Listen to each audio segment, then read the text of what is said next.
Yung, what's up guys? Welcome back again sa aking channel, Hobby ni RJ.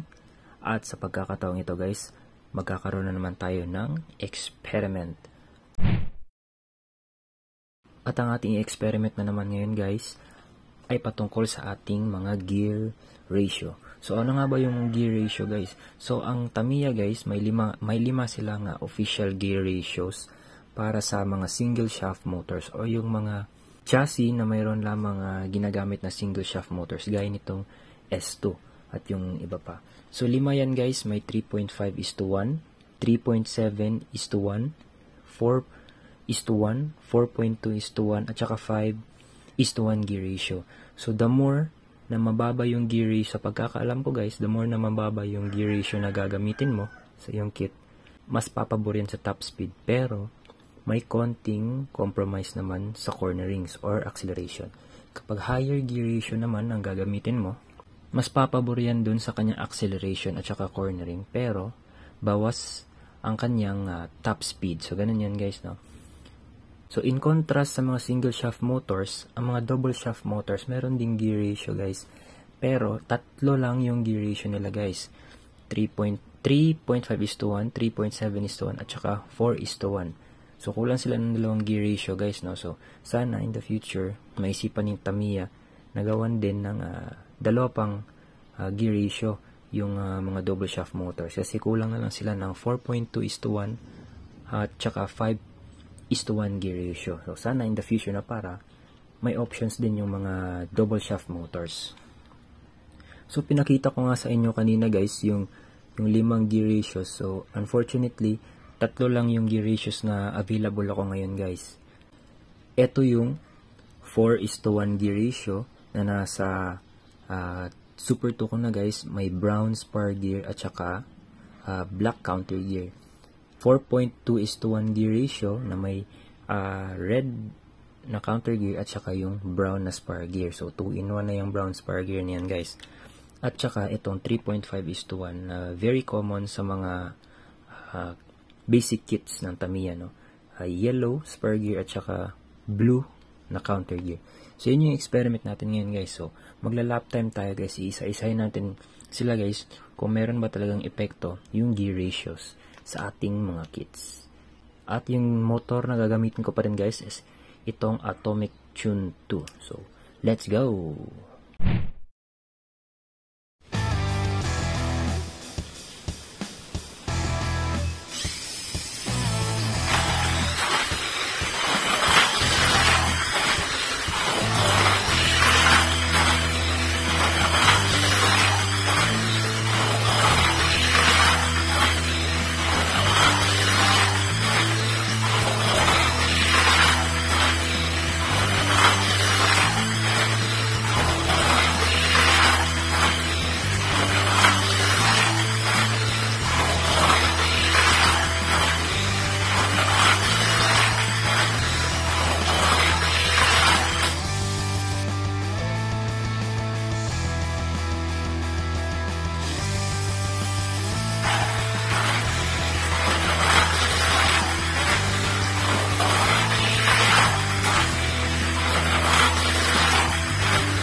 Run 2 tayo guys para may comparison. Dito 351 yung natin.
finally guys, results are out.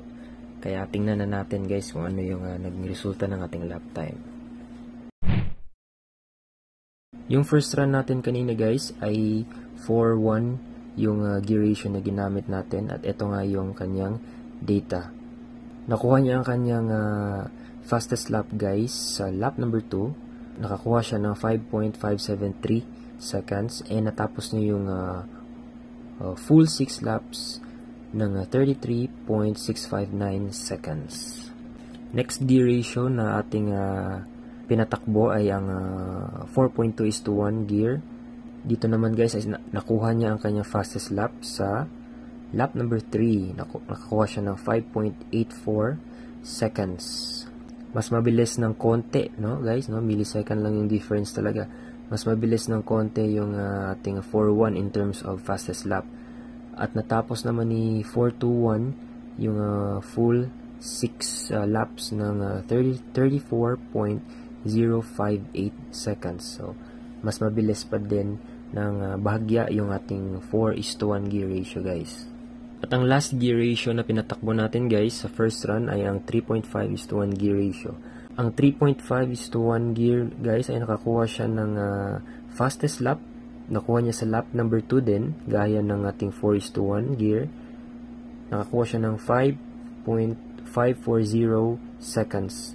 So in terms of fastest lap guys, si 3:51 ang nakakuha nun guys with a 5.40 seconds. Then natapos niya yung full 6 laps ng 33.936 seconds. So konti lang yung difference niya against 4:1, no? Millisecond lang talaga guys, konti lang yung difference, pero mas mabilis ng bagya si 4:1 gear ratio guys.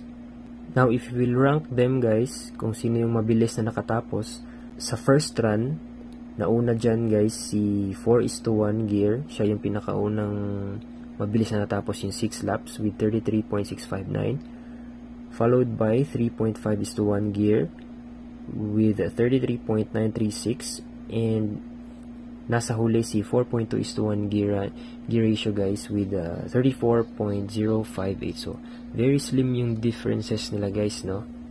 Kaya gumawa ako ng second run guys. Ito yung second run results guys. Sa pagkakataong ito guys ay inuna ko yung 3.5:1 gear ratio guys. Si 3.5:1 ay nakakuha siya ng the fastest lap na nakuha niya is 5.295 guys. Sa lap number 2 niya nakuha yun guys, no? So mabilis yun guys, no? Compared dun sa previous lap times natin sa first run. And then natapos niya yung course within 32.413 seconds. The next gear ratio na ginamit natin kanina guys is yung 4:1 gear. Yan guys. So nakuha niya rin yung kanyang fastest lap pa din sa lap number 2. Gaya nung unya ng run, pero medyo in contrast dun sa kanyang first run, medyo bumaba ng konti guys, kasi 5.508 na lang yung kanyang fastest lap compared dun kanina, 5.573, and then natapos niya yung course guys within 33.701 seconds guys. So bahagyang may konting bawas millisecond compared dun sa first run niya guys, no? And sa pagkakataon ito guys, kung mapapansin nyo, medyo malayo yung difference nung may 1 second difference guys, no? Between 3.5:1 and 4:1 gear ratio. So may 1 second na mas mabilis, or over 1 second yung bilis ni 3.5:1 compared to 4:1. And then yung last naman natin na kinuhaan ng lap time, yung 4.2:1 guys, nakuha niya yung kanyang fastest lap dun pa din sa second lap. So halos silang lahat, no, second lap guys, with 5.440 seconds. Bahagyang mabilis ng konti guys sa fastest lap ni 4:1 gear, and medyo dikit din ng konti sa fastest lap ni 3.5:1 gear ratio guys. And then natapos na yung full 6 laps guys na 33.693 seconds. Very close yung gap nila ni 4:1. So if you rank them guys, yung ating second run, pinakamabilis ay si 3.5:1 na may 32.413 seconds. So, siya lang yung talagang nag-32 guys. Umabot ng 32. And then, the next is surprisingly, si 4.2:1 yung ating sumunod guys, no? Na mas mabilis natapos yung ating 6 laps. And then, last, si 4:1 gear ratio na may 33.701 seconds guys. So, very close yung, very minimal yung lamang nung dalawa, yung 4.2 at saka 4:1 gear ratio, no? So, talagang gabhok lang yung difference nila compared dun sa 3.5:1 guys. Dito yan sa ating second run guys, kasi dun sa first run medyo dikit-dikit pa sila dun guys, no? There it is guys, no? My conclusion with this experiment is talagang hindi mo masasabi guys na mabilis yung isang gear ratio to the other gear ratio guys, no? Kasi nga, of course, I expected na yung 3.5:1 lalayo ng todo compared dun sa dalawa. Pero dun sa first run natin guys, dumikit lang, no guys. So, yung aking napansin is may effect din yung battery guys, yung quality ng batteries na ginamit natin. Kasi if you recall yung aking yung video ko guys about battery weights, doon na-tackle ko guys, may effect yung performance ng car din natin guys with the battery, quality of the battery or the age of the battery. So, sa first run kasi guys, ginamit ko yung yellow batteries, if you remember. Ito yung older ones ko na batteries. Compare dun sa green batteries na ginamit ko, dun sa aking, ito yung ginamit ko sa second run guys, no? So, ito yung fresher batteries kasi bago. So, ganito kasi yan guys. As you can see dito sa ating graphics, may relation ang wheel diameter, gear ratio, motor, at ang battery natin. Ngayon sa experiment natin guys, hindi naman tayo gumamit ng iba't ibang different wheel diameter. Nag-stick lang naman tayo sa medium. So, i-disregard na natin yung wheel diameter. Kasi sa pagkakaintindi ko guys, yung concept ng gear to motor and battery natin, I feel like ganun pa rin naman yung effect niya, no? In terms of performance. So, as you can see here guys, sabi dito, the more na you're going into lower gear ratio or yung fast speed gear ratio, mas magbibigay yan ng more load dun sa ating motor at dun sa ating batteries na din. So, it means na if we're using a fast gear ratio, yung batteries natin, mabilis yan siyang mag-discharge, no? In comparison naman dun, if we're using a higher gear ratio, yung torque, yung mga torque ratio or yung low speed ratio, konti lang yung load na may bibigay niyan dun sa ating motor at dun sa ating batteries, giving our batteries extra mileage. Ngayon guys, ano yung connection nito dun sa ating experiment? So if you can remember, in the first run, yun nga ginamit ko kanina is yung older batteries ko. So ngayon, sa aking pagkakaintindi, kaya ganun yung naging resulta ng tatlong gear ratio na yun, despite na magkakaiba-iba sila, ay magkakadikit lang yung kanilang lap time guys, no? Kasi nga I was expecting na yung 3:5:1 gear ratio natin, siya talaga yung magbibigay ng fast na speed and earlier result. But then the data said na magkakadikit lang yung lap time nila. So I guess nag-take effect doon yung age ng battery na ginamit ko doon sa first run. Kaya ganun yung naging resulta guys, no? And I guess mabilis yung discharge ng battery ko kasi nga dun sa age niya. Compared naman dun sa ating ginawa sa second run na we used the fresher battery, yung green battery natin, the new battery, and nakita naman natin very evident yung resulta guys. May significant effect yung ginamit nating batteries. As you can see dun sa data natin kanina, may 1 second difference, no? Yung ating 3:5:1 gear ratio dun sa dalawang gear ratio. So, one thing I learned from this experiment, guys, is despite the gear ratio na gagamitin nyo, ay gamitan nyo din siya ng good quality battery and new battery para mailabas ng battery na yon yung full potential ng gear ratio na yon guys, no? Hindi siya malilimit doon sa age ng battery. May lalabas na yung full potential ng motor and same as well yung full potential ng gear ratio na ginamit nyo. So, yun guys, no? A little disclaimer lang guys. Anuman ang resulta sa experiment na to guys ay limitado lamang sa mga materials na meron ako, gaya ng batteries na ginamit ko, the kit itself, the racetrack, at iba pa. Any similar experiments na gagawin nyo guys, kung sa inyo din mag-experiment kayo, ay maaaring mag-iba yung resulta. Depende din yan sa mga batteries na ginamit nyo, the kit, the racetrack, at iba pa. No guys, no, maaaring magkakadikit yung ating results, or maaari ding mag-iba yung results, may talagang significant difference. So, nakadepende yun guys sa materials na ginamit nyo. So, hanggang dito na lang aking video guys. Maraming salamat sa panonood. Sana'y kahit papano ay nag-enjoy kayo sa video na to at may napulot kayong konting kaalaman sa experiment na ito guys. And God bless. Peace.